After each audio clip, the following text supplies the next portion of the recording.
नमस्ते, आप सुन रहे हैं रूहानी रातें। रूहानी रातें एक हॉरर पॉडकास्ट है जहां आपको मिलेंगी असली भूतिया कहानियां, आत्माओं के तजुर्बे और हॉन्टेड जगहों के राज।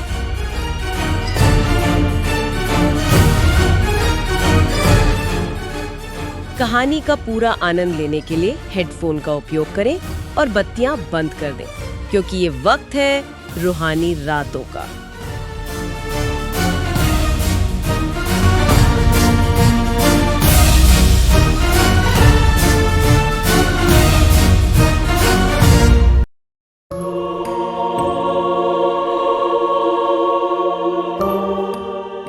आज हम बात कर रहे हैं कलकत्ता हाईकोर्ट की एक सच्ची भूतिया कहानी की। कलकत्ता हाई कोर्ट भारत का सबसे पुराना हाई कोर्ट। सोचिए जरा, कितनी कहानियां होंगी उन दीवारों में। बिल्कुल सदियों का इतिहास, न जाने कितने फैसले, कितनी भावनाएं सब वहीं बसी हुई हैं। और कहते हैं ना कि पुरानी इमारतों में कहानियां बस दीवारों तक नहीं रहती, वो गलियारों में गूंजती भी हैं। हाँ, खासकर पुराने कर्मचारियों के बीच तो कई किस्से मशहूर हैं, मतलब पीढ़ी दर पीढ़ी चलते आ रहे हैं। अच्छा, ऐसी ही एक कहानी है मनमोहन घोषाल की। वो वहीं काम करते थे। मनमोहन घोषाल, ओके। तो बात है सर्दियों की एक देर शाम की। कोर्ट का काम खत्म हो रहा था, अंधेरा घिराया था। देर शाम, खाली कोर्ट, माहौल वैसे ही थोड़ा भारी हो जाता है। हाँ। तो मनमोहन और उनके एक साथी वजहारी पैतांडी अपना काम निपटा ही रहे थे। तभी मनमोहन को वॉशरूम जाना पड़ा। वजहारी ने टोका भी कि अरे पास वाला इस्तेमाल कर लो, कहाँ दूर जा रहे हो। लेकिन वो माने नहीं होंगे, अक्सर ऐसा ही होता है। वो चल पड़े बगल की इमारत, मतलब जज कोर्ट के वॉशरूम की तरफ। रास्ता एक लंबे, सुनसान और काफी अंधेरे गलियारे से होकर जाता था। और उस सन्नाटे में पता है, सिर्फ उनके अपने कदमों की आवाज गूंज रही थी। थक थक। उस वक्त जरूर उन्हें वजहारी की बात याद आई होगी, अकेले उस अंधेरे में। शायद, कौन जाने। पर वो रुके नहीं, आगे बढ़ते गए। और तभी अचानक उन्हें पायल की खनक सुनाई दी। छम छम। पायल की आवाज उस गलियारे में रात के वक्त, ये कैसे? अजीब था, बहुत अजीब। उन्होंने देखा अंधेरे में से एक धुंधला सा साया उनकी तरफ बढ़ रहा था। साया? हाँ। मनमोहन ने पहले पैर देखे, फिर ऊपर, लंबी टांगे, कमर का घुमाव। वो देखते गए और उनकी नजरें जैसे ही गर्दन तक पहुंची, वो वहीं जम गए। क्यों? क्या हुआ? गर्दन के ऊपर कुछ था ही नहीं। क्या मतलब, बिना सिर के? अरे बाप रे! बिल्कुल। वो बेचारे तो हक्के बक्के रह गए। कुछ बोल पाते, हिल पाते उससे पहले ही वो बिना सिर वाली परछाई भी जैसे रुकी और फिर गायब, हवा में। हाँ, जैसे थी नहीं। मनमोहन ये सदमा बर्दाश्त नहीं कर पाए, वहीं बेहोश होकर गिर पड़े। हे भगवान, फिर क्या हुआ? वजहारी, उन्हें चिंता हुई होगी। जरूर। जब काफी देर तक मनमोहन लौटे नहीं तो वजहारी को फिक्र हुई। वो उन्हें देखने उसी गलियारे में गए। और उन्होंने मनमोहन को देखा कि मनमोहन जमीन पर बेहोश पड़े हैं। लेकिन वो अकेले नहीं थे, उनके पास एक औरत बैठी थी। एक औरत? कौन? वही? शायद वो औरत मनमोहन के चेहरे पर पानी की छींटे मार रही थी, जैसे उन्हें जगाने की कोशिश कर रही हो। अच्छा। वजहारी थोड़ा हिम्मत करके पास गए और पास जाकर जो उन्होंने देखा, उनकी तो रूह कांप गई। उस औरत का सिर नहीं था। फिर से वजहारी ने भी देखा, सही में? हाँ, और जैसे ही वजहारी ने उसे ठीक से देखा, वो बिना सिर वाला साया फिर से गायब हो गया। ओह, फिर वजहारी ने क्या किया? उन्होंने फौरन मनमोहन को उठाया, किसी तरह होश में लाए और दोनों जितनी तेजी से भाग सकते थे वहां से भागे। यकीन नहीं होता, इसके बाद तो वो शायद उस तरफ गए भी नहीं होंगे। शायद कभी नहीं। पर ये सवाल तो रहता है ना कि आखिर वो बिना सिर वाली औरत थी कौन? कोई तो वजह होगी। हाँ बिल्कुल। क्या पता चला इसके बारे में? किंवदंतियां हैं, पुरानी बातें हैं। कहते हैं ये कहानी जुड़ी है 19वीं सदी के अंत की एक महिला से, जिनका नाम था निस्तार राउत। निस्तार राउत? जी।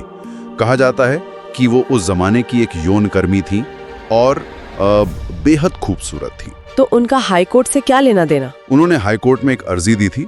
वो चाहती थी कि उनका नाम वैश्याओं के रजिस्टर से हटा दिया जाए। अच्छा, क्यों? क्योंकि उन्हें शालिखराम नाम के एक व्यापारी से प्रेम हो गया था। वो अपना अतीत पीछे छोड़कर, मतलब एक इज्जत की जिंदगी जीना चाहती थी, एक नई शुरुआत। ये तो अच्छी बात थी। इसमें भला समाज को क्या परेशानी हो सकती थी? अफसोस, उस वक्त का समाज, खासकर पुरुष प्रधान सोच, उनके लिए निस्तार जैसी खूबसूरत औरत बस एक चीज थी। वो ये बर्दाश्त नहीं कर पाए कि वो किसी एक की होकर रहे।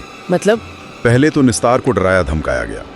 जब वो नहीं मानी तो शालिग्राम पर दबाव डाला गया। लेकिन वो डरे नहीं होंगे। लगता तो नहीं है, पर जब धमकियां काम ना आई तो निस्तार के ही एक पुराने ताकतवर ग्राहक ने मतलब बदला लेने के लिए दोनों को डकैती के एक झूठे केस में फंसा दिया। क्या बात कर रहे हैं? झूठे केस में। हाँ। शालिग्राम को गिरफ्तार कर लिया गया। निस्तार अकेली पड़ गई, उनके सारे सपने टूट गए। कितना भयानक अन्याय। और कहानी यहीं खत्म नहीं होती। कुछ दिनों बाद पुलिस को निस्तार का शव मिला, सड़ी गली हालत में, और उनका सिर धड़ से अलग था। ओह नहीं। उनके शरीर पर कपड़ों की जगह सिर्फ उनकी पायलें थीं। तो वो पायल की आवाज और वो बिना सिर का साया, वो निस्तार राव थे। कहानियां तो यही इशारा करती हैं। कहते हैं कि निस्तार की आत्मा, जिसे उसी अदालत से इंसाफ मिलना चाहिए था, वो न्याय ना मिलने की वजह से आज भी वहीं भटकती है। इसीलिए वो पायल की खनक और वो दिखना और गायब हो जाना। हाँ, शायद ये उसी अन्याय की, उसी अधूरे न्याय की गूंज है जो उन गलियारों में आज भी महसूस होती है। मनमोहन और वजहारी अकेले नहीं थे जिन्होंने ये सब अनुभव किया। पुराने लोग कहते ना कि कुछ दाग कभी नहीं मिटते। शायद वो इमारत भी, जो न्याय का मंदिर है, वो भी उस अन्याय की गवाह बनकर रह गई। और शायद इसीलिए वो आज भी वहां है, एक अतृप्त आत्मा, ठुकराए गए न्याय का भूतिया साया, जिसकी पायल की खनक सदियों बाद भी एक चेतावनी की तरह गूंजती है। ये सोचने वाली बात है, क्या ये कहानियां सिर्फ हमें डराती हैं, या ये उन अनकहे दुखों और अन्यायों की आवाज है जो पुरानी इमारतों की रूह में बस जाती हैं। एक अनसुनी कहानी पर बात करने वाले हैं। हाँ, एक प्यासी रूह की कहानी। 19वीं सदी के एक कवि थे तापिस। कहते हैं उनकी आत्मा आज भी पानी ढूंढती है। हमारे पास जो भी जानकारी है वो ज्यादातर पुरानी बातों, किस्से, कहानियों पर ही आधारित है। हाँ, दस्तावेज तो शायद ही हों। तो तापिस एक कवि, इनके बारे में ज्यादा लिखावा तो मिलता नहीं है, पर जो बातें सुनने में आती हैं वो ये कि इन्होंने ब्रिटिश ईस्ट इंडिया कंपनी के मतलब जुल्म के खिलाफ आवाज उठाई थी, जो उस जमाने में खासतौर पर 1857 के बाद बहुत हिम्मत का काम था। माहौल बहुत गर्म था। बिल्कुल। और इसका नतीजा ये हुआ कि उन्हें पकड़ लिया गया, अदालत में लाया गया। ये सब शायद 1862 के बाद हुआ होगा, जब हाईकोर्ट बना। हाँ, 1862 में ही कोर्ट स्थापित हुआ था, तो ये बिल्कुल शुरुआती दिनों की बात हो सकती है। फिर उन पर केस चला और सजा, मौत की सजा मिली। लेकिन सजा से पहले जो हुआ वो बहुत भयानक था। जेल में कहते हैं उन्हें खाना पानी देना बंद कर दिया गया एकदम। ओहो, मतलब सजाए मौत से पहले ही एक तरह की धीमी मौत, पानी के बिना। हाँ, सोचिए जरा कैसे दिन बीते होंगे। पानी की एक एक बूंद के लिए वो तड़प रहे होंगे। और जब उन्हें फांसी देने के लिए ले जाया गया, तब तक वो लगभग पूरी तरह डिहाइड्रेटेड, मतलब शरीर में पानी बिल्कुल खत्म हो चुका था। शायद आखिरी वक्त में पानी के लिए एक आवाज भी न निकली हो। ये सोचना भी मुश्किल है, उस दौर की सजाएं फिर, लेकिन ये बहुत बेरहमी थी। उनकी मौत हो गई, पर कहानी यहीं खत्म नहीं हुई। धीरे धीरे ये बात फैली कि तापिस की आत्मा, वो अतृप्त प्यास जिसे बुझने नहीं दिया गया, वो हाई कोर्ट परिसर में भटकती है, पानी खोजती है। रात के सन्नाटे में पानी पानी, रोंगटे खड़े हो जाते हैं सुनकर। पर इसमें एक बात है जो थोड़ी मतलब समझ नहीं आती। अगर उन्हें ये सारी तकलीफ जेल में दी गई, पानी वहां नहीं मिला, तो आत्मा अदालत में क्यों भटकेगी? हाँ, ये सवाल बहुत वाजिब है, और अक्सर ऐसी कहानियों में ये पेंच होता है। देखिए, तर्क तो यही कहता है कि अगर यातना जेल में हुई तो आत्मा का जुड़ाव जेल से होना चाहिए। बिल्कुल। लेकिन लोक कथाओं का अपना एक तर्क होता है, वो भावनाओं से, अन्याय की गहरी छाप से जुड़ा होता है। अच्छा, कैसे? एक नजरिया ये हो सकता है कि आत्मा उस जगह लौटती है जहां उसके साथ सबसे बड़ा अन्याय हुआ हो। जेल में तो शारीरिक कष्ट था, हाँ, पर अदालत वो जगह थी जहां उसे वो सजा सुनाई गई, जहां उसे न्याय नहीं मिला, जहां उसकी मौत पर मोहर लगी। तो शायद आत्मा उसी अन्याय के केंद्र में, मतलब अदालत में, वापस आती है। ओह, तो ये प्यास सिर्फ पानी की नहीं, हाँ। बल्कि न्याय की प्यास का एक प्रतीक बन गई। हाँ, बिल्कुल ऐसा माना जा सकता है। पानी यहाँ जिंदगी की जरूरत तो है ही, पर शायद उस न्याय का भी प्रतीक है जो उन्हें नहीं मिला। और ये पुरानी मान्यताएं भी है ना, कि जिसके साथ अन्याय होता है उसकी आत्मा वो चीज पाने भटकती है जो जीवन में छीन ली गई। जैसे न्याय, तो मतलब इन कहानियों में एक पैटर्न है, अन्याय और भटकती आत्मा। बिल्कुल, एक साझा धागा है, अन्याय का बोध, न्याय से इनकार का दर्द। अदालतें शक्ति का केंद्र होती हैं, यहाँ बड़े फैसले होते हैं। हाँ, जिनका असर जिंदगी पर पड़ता है। सही कहा।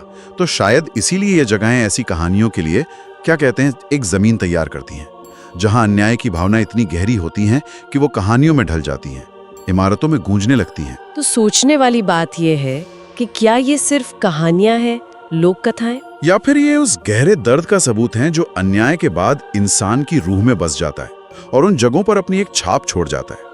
ये सवाल हमें सोचने पर मजबूर करता है कि क्या अन्याय का असर कभी पूरी तरह मिटता भी है?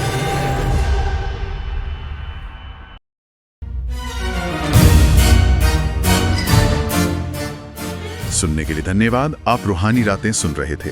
रूहानी रातें हर शुक्रवार और शनिवार YouTube पर और हर शनिवार और रविवार Spotify पर सुनें।